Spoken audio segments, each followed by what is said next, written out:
Welcome in, everyone. We are live. It's been a minute since we've been live. Last time we were live, I probably had different color hair now that I'm thinking about it. Travis, it looks like you got a nice new 463 lead hat. Is that brand new? Yeah, actually, if he would have led 463, it would have been brand new. But since he only led 462, I didn't get. Oh, I 462. couldn't. I I apologize. just couldn't. I just could not get it. But if maybe Hendrick would let all 500 laps instead of like 480 something, then maybe do something. But nope. Here we are. Yeah, yeah. I mean, he's not as good as your old driver. I mean, Jeff I Gordon would have know. led all 500 laps, but I know. I know. let's just go ahead and get started with this. If there wasn't stage breaks, how many cars would be on the lead lap No stage breaks. with a tire that can run? I'm guessing 150 laps before they had to pit for gas instead of tires at How Bristol. many ended up on the lap? 13, 12. 12, I believe. Oh man, I tell you I'm what. saying six. I started noticing at the end, and maybe it was just Chase Elliott saving some stuff for a restart.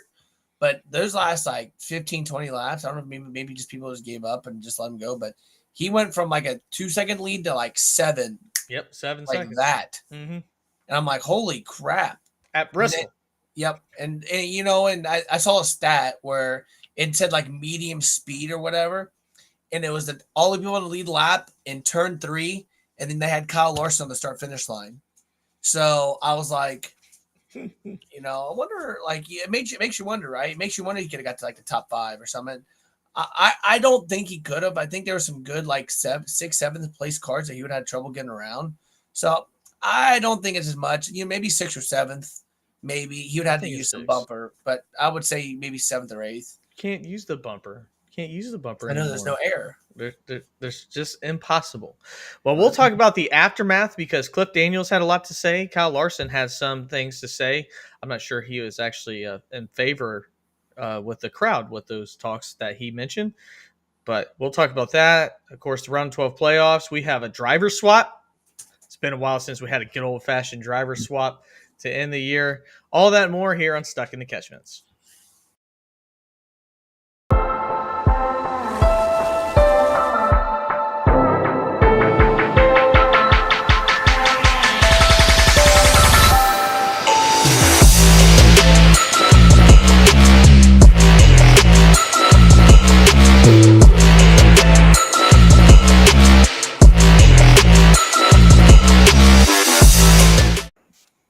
Welcome in. Hopefully, you guys are having a wonderful Thursday.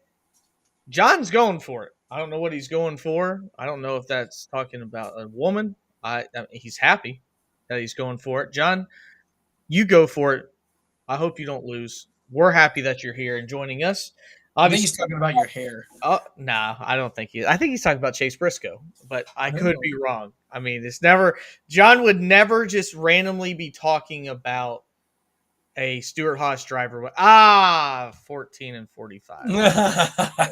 So yeah, but we'll talk about Yeah. that. Some surprises moving into the first round, or moving from the first round into the second round. So we'll just jump right into topic number one. That is the round of 12 preview on the screen.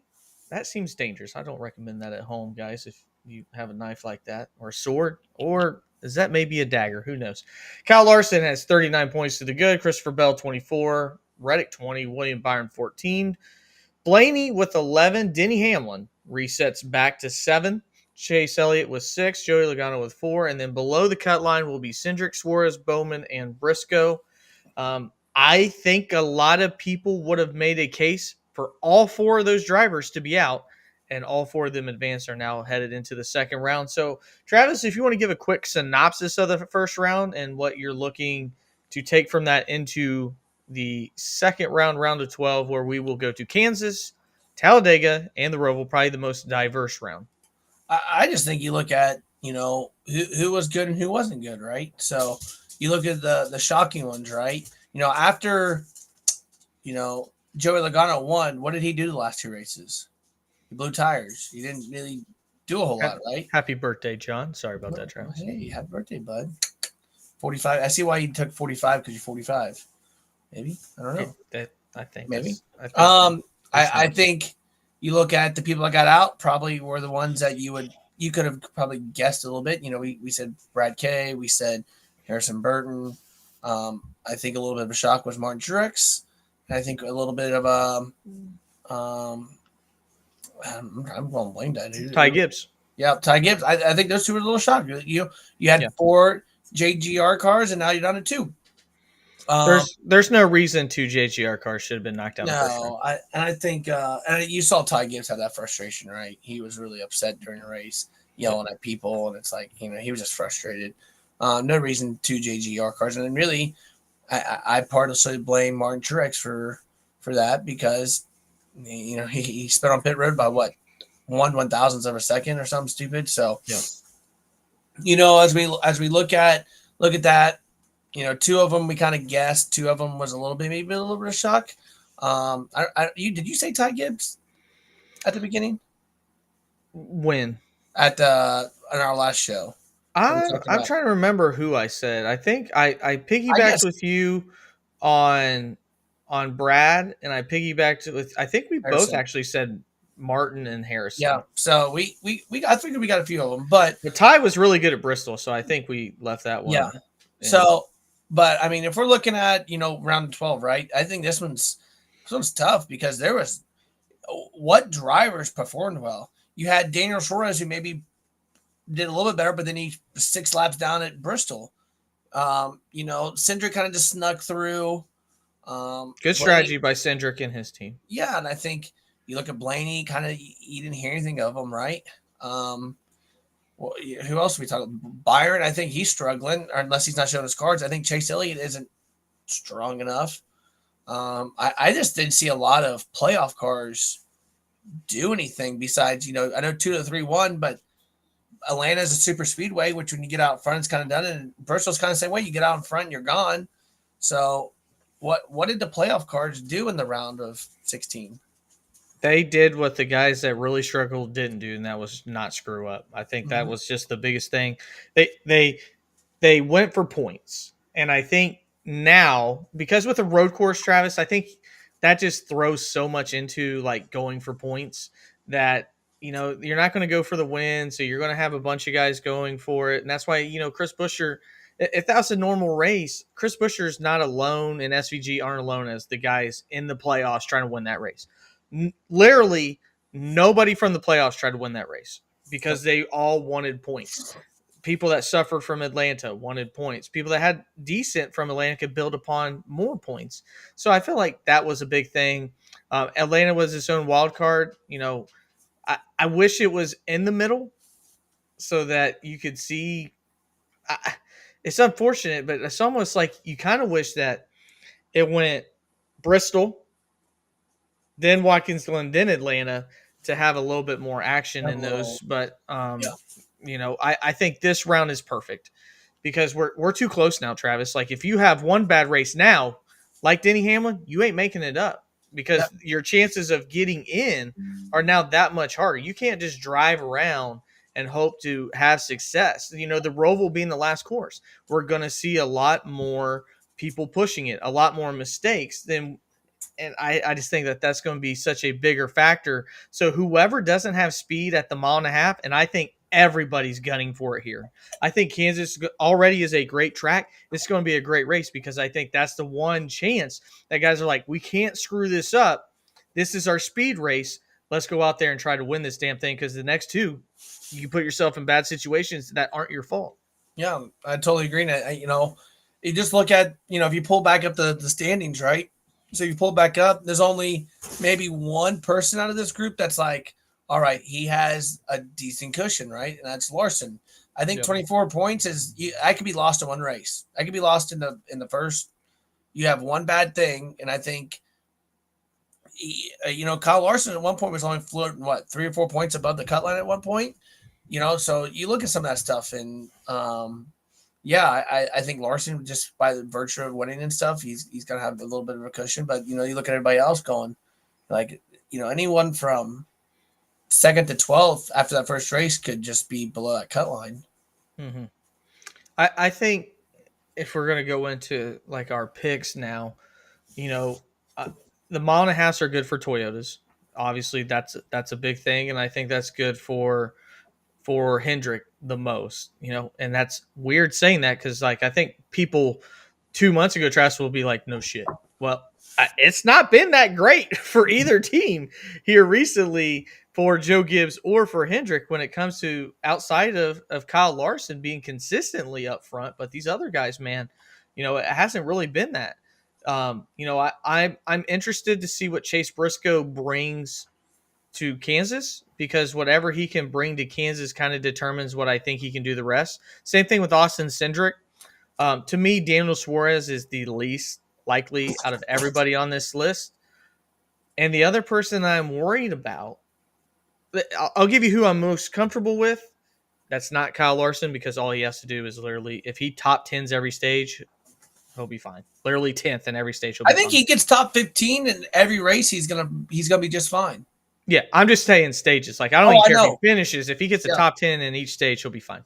Yep. But I am worried about William Byron. I thought that there would be a switch to turn on there, and whatever success that they had in the beginning of the year, it's gone. Like we were having conversations. Is William Byron the best next gen car driver? Is this where he turns it up and is the championship favorite? And for 3 months, it was emphatically yes, and for the rest of the year, it's been emphatically no. And I just think it's a little too late to now where you go, hey, let's turn this up because honestly, Travis, he might be the worst Hendrick driver right now. Yeah, and we had this conversation through text and stuff. Personally, I don't think Hendrick's that good right now. I know Kyle Larson I know Hendrick just led 480 laps, but besides that, like the 5 was the only one really running up front. You had Bowman, who's kind of turned it on a little bit, right? He's who would have thought that the last 2 winners for Hendrick would have been Bowman and Larson, right? So I think we look at that and I just see that Hendrick just does not have like the punch they usually have, right? And I think the 5 does. The 5's got a little something. They got some figured out, but No, he's by far the favorite right yeah, now. For and sure. I just don't see it in the rest. Bowman's picked it up a little bit, but if I remember right, I think the 5 and 48 are in the same building, right? So, and, does that have something to do with it? I think the thing that helps Alex Bowman the most is that no, he hasn't been what we expect a Hendrick driver to do, and that's compete for wins. But he's got a hellacious amount of top tens, and right now in the playoffs, it's kind of like when you're playing. I revert back to playing my stepdad in ping pong. My stepdad was like a brick wall. He never did anything flashy against me. He just waited for me to screw up. Yep. And my dumbass always did. I got to try something different. And dink, and then I'm the one that ends up losing the point. And I feel like Alex Bowman, if he can continue those top 10 runs, what he's done most of the year, that really sets up well for him. His biggest issue is going to be, all right, now I need you to get a top 3 to advance. And that's where you're talking round of 8, the next round. And I think that's where he would be hurt the most. But I mean, we've seen him win it somewhere like Martinsville. So if he gets through here, he could really be a dark horse for somebody that just that long ago was talking about possibly losing his ride. And we'll get a little bit later into that. But, the candle's been put to his hind end, whether it's legit or not. But I'll say this: it's produced results. Who's your 4? Who's your 4 out? Who's my 4 out? Let me go ahead and Pull pull it it up up. again. Let's see I it. automatically say that I think Daniel Suarez is out. I just don't think there's enough there in this for him to be able to get through. Man, I always go with bad vibes. I'm going to go William Byron is out. I'm going to go Austin Cindric is out. And then my last one, I would usually try to make it something fancy, but I'm not. I'm going to stay with Chase Briscoe. I'm going to say that he doesn't have enough. I feel like if he was able to have the Roval first, Chase Briscoe would have a chance to set himself up better, but that's not how the way this works. So by the way the draw is, I'm going to go with Briscoe out, Suarez out, Cindric out, and William Byron. You know what? I agree on 2 of the 4. I agree on 2 of the 4. I agree on your Daniel Suarez, and I agree on Austin Cindric. You got to think about Denny Hamlin would have another win if it wasn't for Cindric because he would have won at Kansas. But then we would have never got that fantastic finish. We were both there. Martin Truex might have won that race actually. If actually, yeah, I actually think about it. I think about it a little bit. Actually, yeah. So Truex would have probably been in the playoffs still. So let's see here. I think I agree with the two. I think we agree with Austin and agree with Daniel. Okay. Daniel's kind of just one of those. I feel like he's just like a. I feel like he is a. He was like a Ryan Newman in 2014, right? Just he kept just getting by until somehow he made it to the Final Four, right? Right. I think it's going to be that, or it's just going to be something that he's going to be out. So I don't see him going past this. The only one I agree with, instead of William Byron, I'm going to go with the other Hendrick driver. I'm going to go with Chase Elliott. Okay. Chase Elliott hasn't showed me enough. I think Byron has a little bit more cushion. He's got a 8-foot cushion there, but I think he can make something. I think Williams still got a little bit in his tank, right? I think he's still got a little bit. He's driving a Valvoline car this weekend, and Valvoline seems like anytime it's on a Hendrick car, it wins or does really well. So there's some mojo there, in my opinion. Okay. I think my last one is not going to be Chase Briscoe. I think that they're going to ride the wave. The momentum's going to continue, and somehow he's going to make it to the round of 8, right? Super Speedway race. He's got a 1.5 miles, kind of similar to Darlington, but not, type of thing. And then he's got a road course, which, he's pretty solid at. Right. My last one, I'm in between two drivers here. I'm going to pull it out of my hat right here. Joey Logano. And here's why. Okay. Not a lot of speed at Kansas, right? I'd have to really look back at Kansas when we were there, but I don't remember him being up front, a contender. I look at a road course where he's not notorious for next gen. No. And then a super speedway. Joey Logano is fantastic at super speedways, but I think he's going to go in there thinking like he's got to get a lot of points and be over aggressive and not play the cards right. And I think he's going to end up being wrecked out. So I really think that Joey Logano would be the last one. So we agree on the Daniel and Cindric. I went with Elliott and Logano as my 4. Okay. So looking at Kansas, I just want to see where he ran. He might have gotten that wreck on that backstretch at one point, did he not? Austin Cindric finished 37th, but that started. Oh, never mind. I keep getting Kansas and Nashville mixed up. No, Joey Logano finished 34th and was running. Yikes. That's what I mean. That's scary. I wonder, Ryan Blaney finished 12th, so no, they don't really have a lot of speed, but like you said, definitely I think they have by far Talladega circled. So outside of Kyle Larson, who's your shoe-in to make it to the round of 8? Tyler Reddick. Exactly. Moving on. See ya. I agree 100% that he will be the driver that has a chance to get the most points this round. Yep.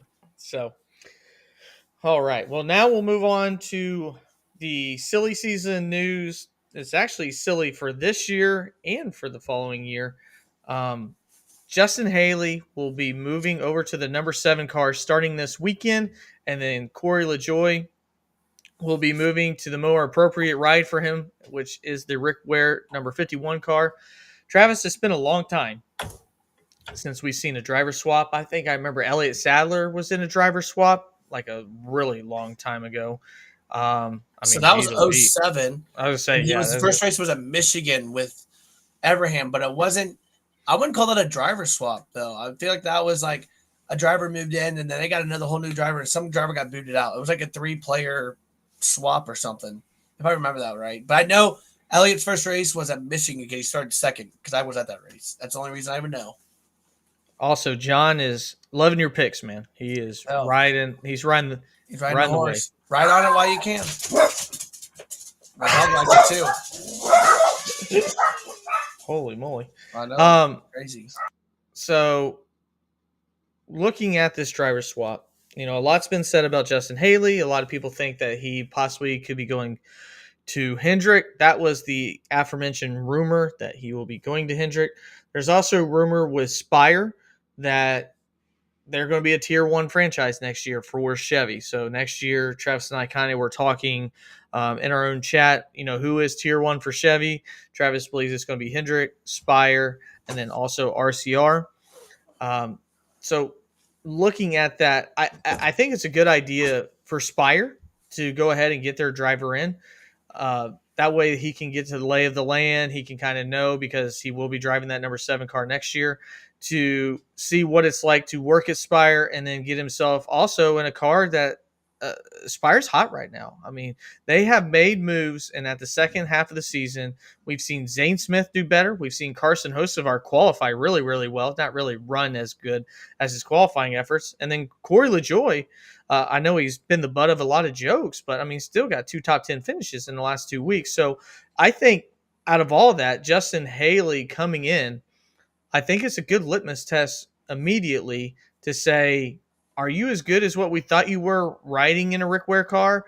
Or was that just some mid-season magic, and now, you find yourself third in the pecking order? They're setting him up to have success. He's going to have Rodney Childers as his crew chief. Spire has done amazing. I can't think of another organization. Trackhouse kind of came out of nowhere, did their thing, but to be a bottom dweller and immediately change the culture day one, I think this is a really big deal, and I think Haley is got a really, really good chance here. What's that? A little money talks a long ways, right? Let's Hey, John, this is NASCAR news, man. Like, that's why we're talking about it. So, if you want to go watch a 2002 Richmond race, feel free. I just think you look at, first off, like when I swapped, I feel like this was actually like a trade, right? Especially a trade between two different manufacturers. It's like an incomplete trade right now, because I don't know if Corey LaJoie is officially going to get the Rick Ware car. I feel like he's going to get a Rick Ware car. I do too. I do too. But I don't think that's a bad thing for Rick Ware. I think that getting Corey LaJoie is better than money. It's better than getting Ty Dillon or whoever else you might have to bring in. Corey's going to bring a little money involved. So let's just look at, Haley still has Spire's only win. You look at, that probably Corey LaJoie shit on earlier the year. Yeah. So I just look at it. I'm excited. I really think Spire is going to be like the old Furniture Row with JGR. I think that's just you're going to see a lot of some Hendrick sponsorship there. You're going to see, I would not be shocked to see like Nature's Guard and some of those other stuff that we saw maybe on Corey LaJoie's or, Kyle Larson's car. Obviously, we'll see Gamebridge a lot. Yeah. I just think that you're going to see a lot of, some Hendrick related stuff on some of those cars. The way everyone talks is that Haley is just going to be there for a year and he's going to be moving over to the 48, but that's a long story between everybody. So interesting. I think it's just going to be they're going to be a tier one. I think there's no doubt in that. They're going to be a full Hendrick team with every bit of thing. They're going to be together. It's essentially going to be a 7-car team. McDowell's going to probably be happy with that. You got Haley and then, Hocevar. So I think it's going to be a 7-car team. Is essentially all it's going to be. Let's see here. And then you have RCR. And the only reason I said RCR is going to say tier one, although they do not run like a tier one team, they do build Chevy engines.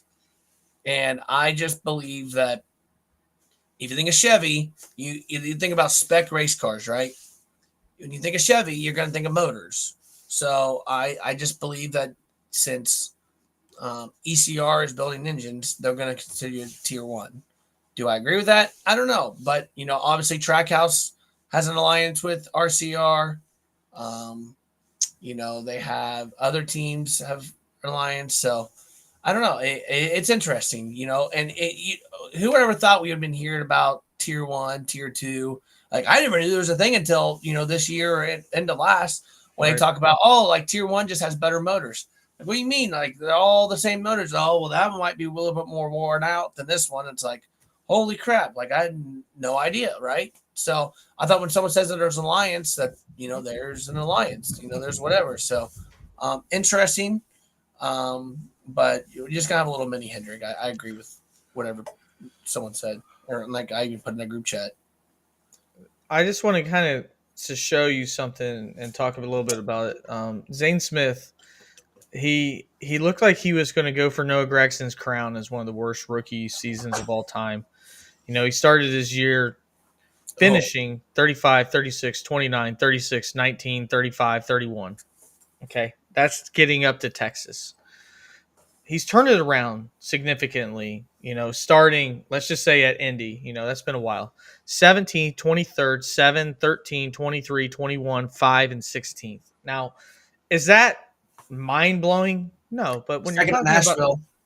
Don't forget about yeah, that yeah, one. yeah, well, yeah, Hey, after second. after a war of attrition, he got second in Nashville. Yes, but I mean, just the way that he's been able to turn it around, and we'll look at other drivers. Um, Corey LaJoy, who's still 31st in points. You know, Where's uh, Zane Smith at? they're all right next to each other. Honestly, it goes Corey LaJoy, Justin Haley, and Zane Smith, 31, 32, and 33. Where's Carson? Like Carson 22nd. Carson is 21st. He's actually above Michael McDowell and Todd Gilliland right now. And here's the crazy, and I think Carson has impressed me a ton. Right, I think that he's got a lot of potential there. Um, Zane, I think. Think about with Zane. When did he turn everything around? When it was announced that he was not returning to Spire. Spire. And I'm like, wow. I feel like Spire took over that ride and was like, hey, we're going to obligate, we're going to do some testing on your car. Trackhouse is out of it, bring the money over, but we're going to do our own stuff. We're going to put a Hendrick motor in here. We're going to go back to the stuff because that's what happened. And I think that's personally. It wasn't just that. He got dropped, too, by Trackhouse. I mean, Yep. And here's he my had a thing. double whammy. Here's my thing. I was thinking, though. Think about like Trackhouse was building that car. Trackhouse was putting all the resources into it.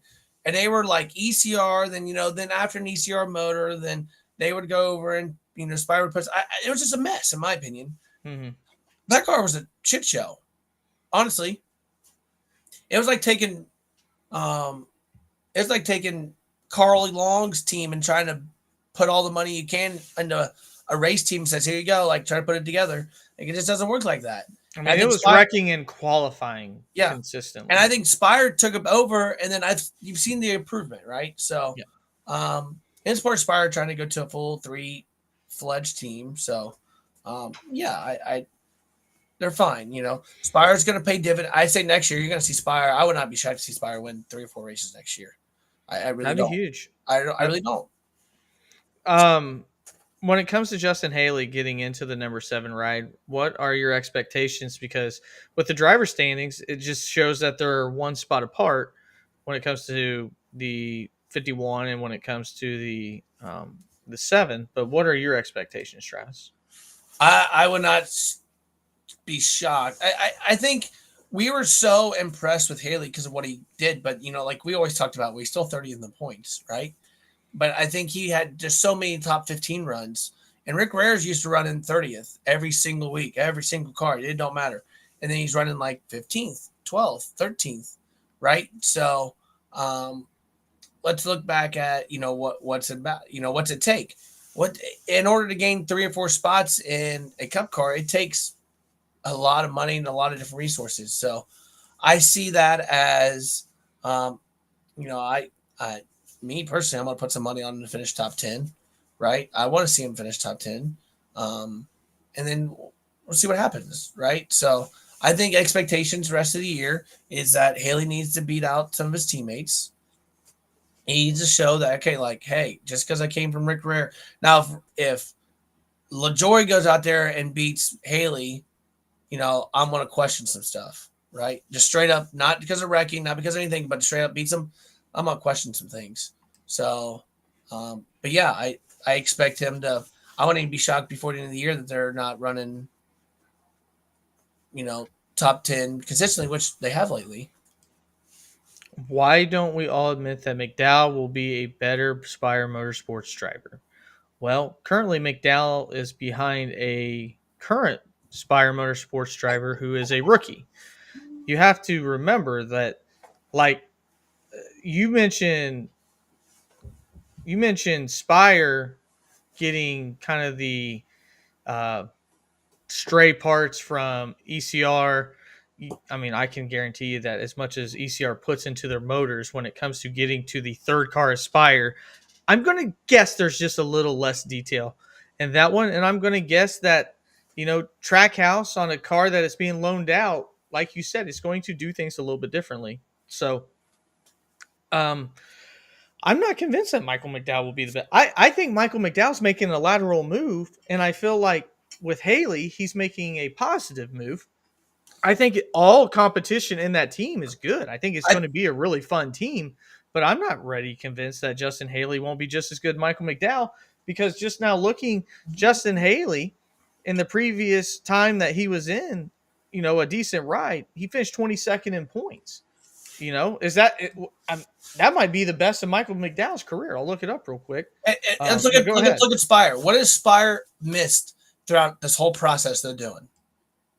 They're missing a veteran who's been in the sport, who's won in the next gen car, who has the experience to go, all right, this is what it's going to take. And what did they have this year? They had two rookie drivers. They had essentially 1.5 teams, because I'm not, they had 2.5 teams, because I'm not going to call that 71 car a full Spire team. And then they had Corey LaJoie, who personally I had a high hopes for over the years, and he just has not impressed me. So, John, Hocevar's 22 years old, and Michael McDowell's like 37. Yeah, he's going to have races. I bet he doesn't finish, and he's still better than him in points, man. Hey, you're seeing that doesn't make any sense. I bet McDowell has more DNFs than Hocevar. I would say McDowell has 8 DNFs. 8? Ooh, that's a lot. I'd say 7 or 8. Maybe I'd say 7. And then Hocevar has less DNFs. Well, Hocevar has 2 and Michael McDowell has 6. So he's tripled him in DNFs. So I was right. And if you want to see it, hold on, I'll show you right here. I mean, I'd love to have a conversation with you, but here's DNFs. Here's 2. Here's 6. What about top 5s? Top 5s. You got 1 to 2. Top 10s 5 to 7. Obviously, lap leads is a lot different, because why have they led a lot of laps, Travis? They're really good at qualifying at super speedways. Yep. What about go back to that thing right there? Proof's in the pudding, my man. I ain't making stuff up. How many DNFs does Larson have on that? You want to guess? 7. I was gonna guess 7 again. It's 5. Really? You only have 5? God, I could probably name those 5 races too. That's the bad part. I know you could.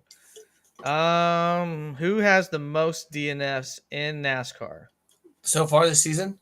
Yeah, one driver has this amount. How many does this driver have? 8. Lon, let me guess. Priest. No. It's his teammate. Really? Gregson? No. It's Josh Berry. No. Josh Berry has 8 DNFs. Are you serious? Yeah. I was in the right camp. The second most is by a driver on a 1-team operation who has a nickname. It's Tenhouse. Yes, Recky. for Recky. For Recky. So Recky. Sorry, John. You're He burst his bubble. Hey, Yeah, thanks for staying on this long though to have this yeah. conversation. We love Hey, we to love that. chat with you. Um, don't love to tell you you're wrong, but when it's not close, it's not close. So feel free to comment in anymore. We love to be a part. That's why we are live. So Travis, I want to move on finally to kind of spinning it back to Bristol. I have seen a shift using social media. Typically, we've had drivers speak out, which they normally don't a whole lot outside of your typical Denny Hamlin and a couple that way.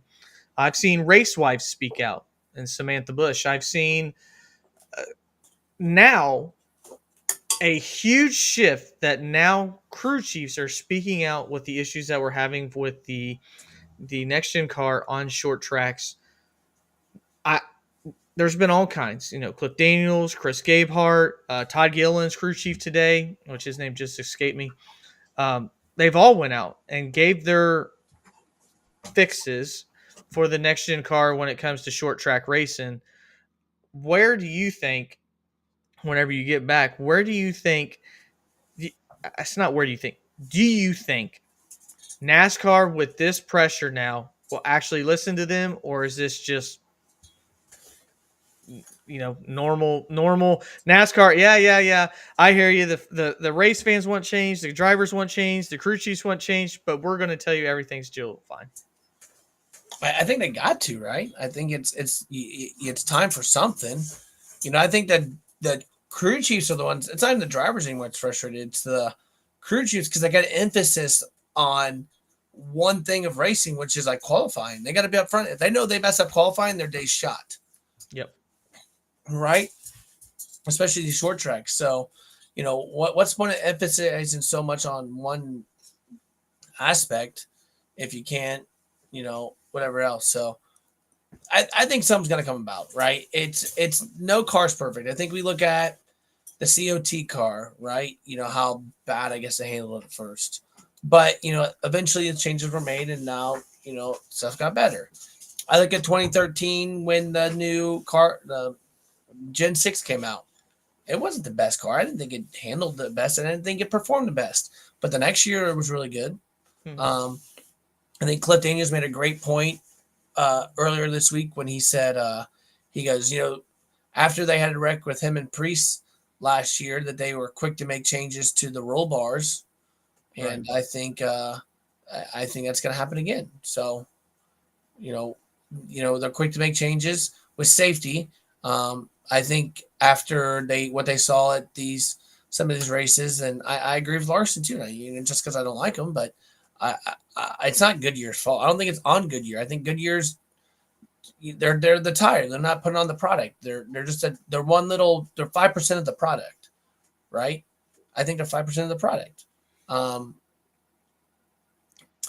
NASCAR wanted parity. NASCAR wanted them to all to be the exact same to see how many cars they could get in a conjunction. And I'm not gonna say it's backfiring because I've always said the best drivers always find a way to be up front. But I will say that you gotta put something where the cars can somewhat be a little different, right? They can't be slot cars. I mean, Yeah, and I think you look at think about like dirt racing, right? Some of these, the crate lates, they all have the same motor. I wouldn't say the same chassis, but that's the issue. Is a lot of these cars have different chassis, same motor, but they're different chassis. So they got a little bit different. These cars are the exact same. They're spec cars. They just have a little different body on them, different motor, and a different driver, right? So, but when it comes to that, Travis, you can search for speed by driving around the track, changing your line, all these different things. And this car, especially on short tracks, when we have one preferred line, because that's the way short track racing is, we don't have that variable for speed. That used to be tire wear. That's gone. We don't have tire wear. No, I agree with you. This isn't a Goodyear problem. Goodyear could help some, but again, I agree with the 5%. That 5% change isn't going to make a holistic change. If these cars were running 90 laps versus 120 laps, that would make a change. Would it make it a better product overall? Slightly. But what we saw in that catastrophic accident that made for the greatest race at Bristol, probably since, a early Gen 6 car, was a tire that allowed totally different speeds. I mean, we saw cars getting past like they were standing still. And to then just go to Goodyear and say, yeah, I hope you guys find a way to do that again, it just masked everything that we already knew was broken when it comes to short tracks and road course racing. Do not listen to this argument for short tracks and road course racing to then say that this car's broke, because this season has been one of the best seasons in recent history. Not just from different winners and different things, but the way drivers have won, the craziness. I mean, I feel like I've been to the Bristol race where the tire Yep. extravaganza Remember began. that. Been to Kansas where we saw the closest finish in NASCAR history. Been to Nashville where we had the 5 restarts. Been to I've been to Daytona where I saw a crazy race. You were at St. Louis yep. and got to see, Ryan Blaney run out of gas. All these different things, like all of these things will always be forever minted in my mind. So when we hear people talk, and I think that that's too much piling on, because as soon as we have a bad short track, because we had a bunch of them early in the year, man, this car's broke. This car sucks. Then we have the entire summer of great racing, and then we have one bad short track again, followed by a road course, and it's this car sucks. And I just don't believe that is. I don't think that's fair. I feel like the car, when it does well, it does really damn well. And the same thing happened with the Gen 6 car on road courses and short tracks. It did really, really well. It's unfortunate that the 90% of the schedule wasn't short tracks and road courses, and it suffered a little bit. So they got to make a change. I just hope that it's not at the detriment of what is a really, really good product, and that is the bread and butter of intermediate racing. Let's just go back to the old schedules, right? It was all mile and a halves, 2 road courses, and some short tracks, right? But now here we are with, not as many mile and a halves. We have more short tracks and we have more road courses. And I just think that why not, if you change anything, why not just go back to the old schedule? Where you get back to Chicagoland, go to Kentucky, like go to some of these places that have, what we used to do. Because the cars back in the day were great on road courses and they were great on short tracks. Mile and a halves were iffy, right? Because you were people were so scared to go search and stuff. They were iffy. Let's go back to the where it used to be. That's all you got to change. I think no one would ever go. I don't think anything would complain if we went back to how the old schedule was. Let me ask you this: if, and I know this is so, like, it just, we decided that we could go with 2 different tires. Would you be upset if NASCAR went out and said, for short tracks and road courses, possibly even super speedways, but we'll save super speedways, let's just say short tracks and road courses, we're going to run the Xfinity car? Would you look at that and say that this series has lost its way and it's no longer a traditional series anymore? Or would you be like, I'm for it because my goal is to be entertained? I mean, it would never happen. And I think that would just turn into whoever has the most money is going to be the ones that run up front. I don't think we'd see as good as racing unless you took those cars that run on Saturday and, get people in them. Hey, listen, ever since the car first came out and they were talking about, I never thought the car looked like a NASCAR car. I always thought it looked like a sports car, which what it is. It's a sports car.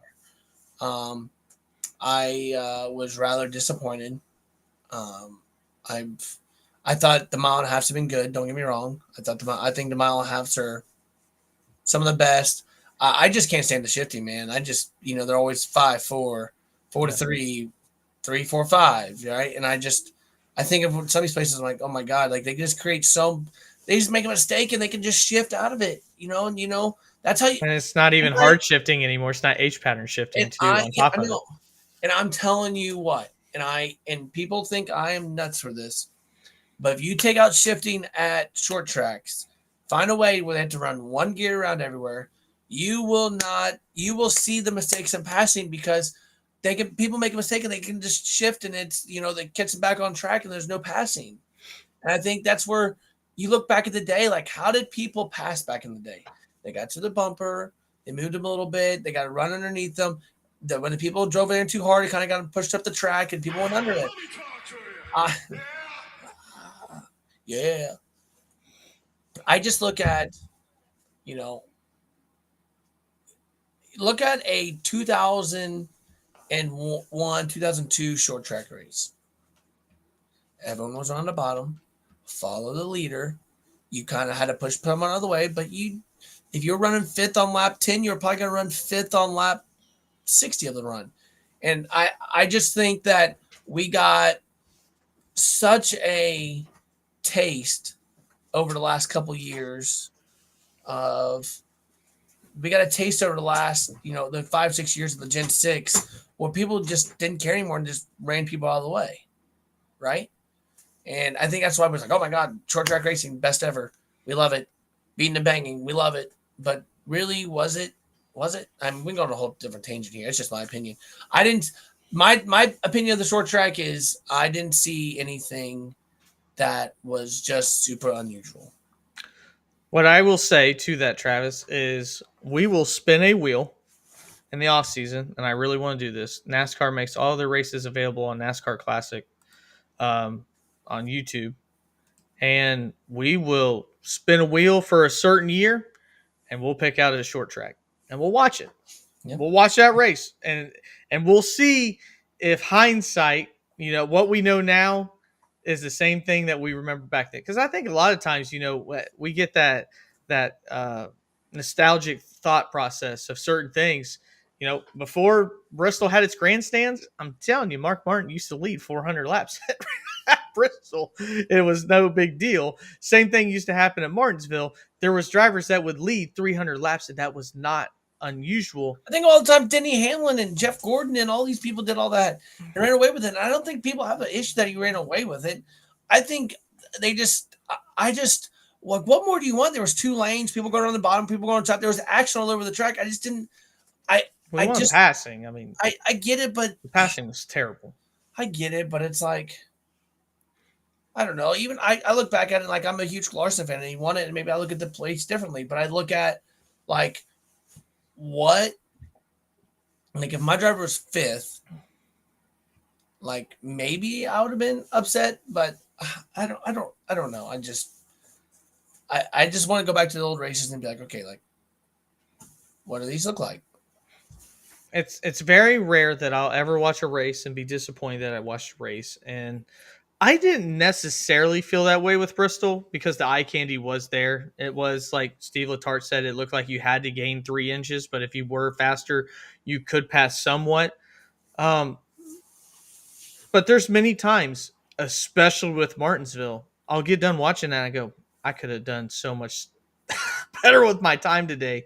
And that's the part that's really bothered me. There's been some road course racing that I'm just like, yeah, this sucks. And it just used to not be that way, especially road courses. I think the argument with road courses is way more black and white than it is with short tracks. I agree with you, Travis. I think that short tracks, there are times, especially in the past, like in the 80s and 90s, that short tracks were a snooze fest as well, but we view them different. That cannot be said about road courses. And road courses used to be legit, awesome, mistakes everywhere, and that is simply all but gone. Look at sports cars races. I don't watch many of them. And go watch the 24 Hours at Daytona. And just go watch the sports car class. Tell me how much passing's there. Oh, it's next to none. None, right? It's if a guy screws up and wrecks by himself. Yeah, and then people are like, oh, NASCAR. It's not that. It's just it's the car. And I hate to say that. It's I don't even call it the package. It's whatever. There's one fix. There's been many people hit on this. There's one fix that isn't going to go into a bunch of money and stuff. Horsepower. Give these people the other 300 horsepower and let them go. Yeah.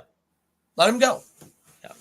Give them the 300 horsepower and be done with it, and let's run. Who's your pick for Kansas?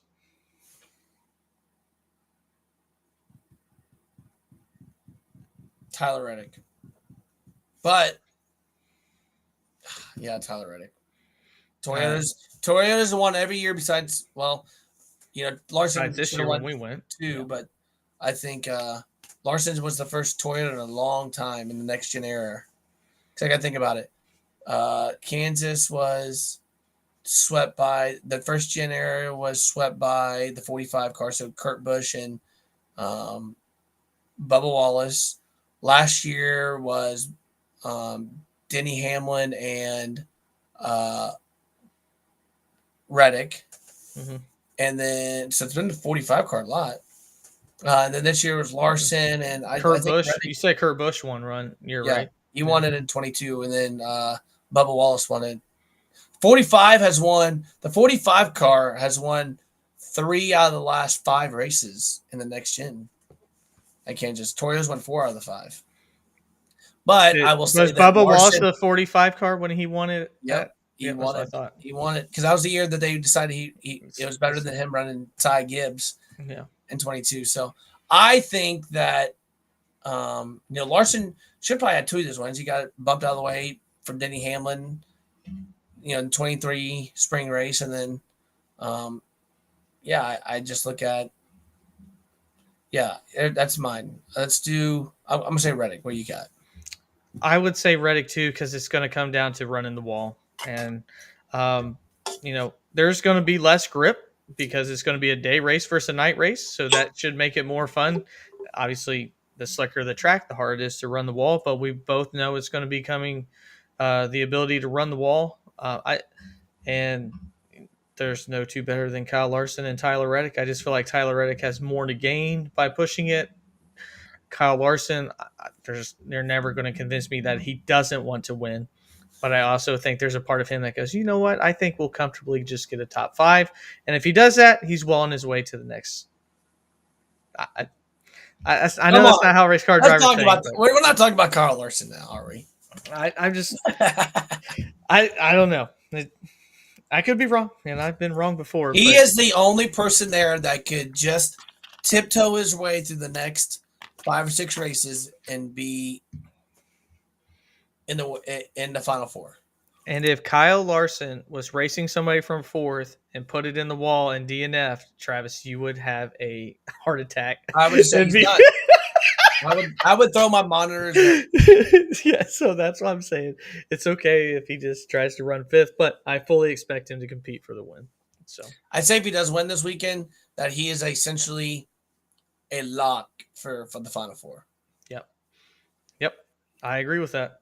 Well, guys, thank you for joining us. Glad to be back here on the live. Some of my sports, thank God, are starting to slow down with my kids, so it's been able to jump back on. John and John, appreciate you guys joining us. John Ray, he's your and Travis's champion. He's your and Travis's champion, but he definitely has a damn good shot at it. John, I do appreciate you joining us. It's all playful banter here, man. Hopefully you enjoy jumping in and being a part of a conversation. We'll love to have you back and join us again. We'll be talking. I have a bad feeling here, Travis. I'm going to do a stuck in the nosebleeds about Coach Signetti at IU, and he might actually be putting a little bit of pressure on Coach Woodson right now with his immediate success with a bunch of James Madison transfers. So something to look forward to, and just more NASCAR action. Hopefully we have a great round of 12 and we'll get back here and talk more about it. And I just want to see Kyle win one time. That's it. I'm tired of seeing your won 5 Kyle times win. this year. I just want to see my Kyle win one time. And it probably won't be till next week with his best chance. So thanks again, everybody, for Travis Sputt. My name is Ryan Peters. This is Stuck in the Catch Fence. We'll see you next time. Stay safe and God bless.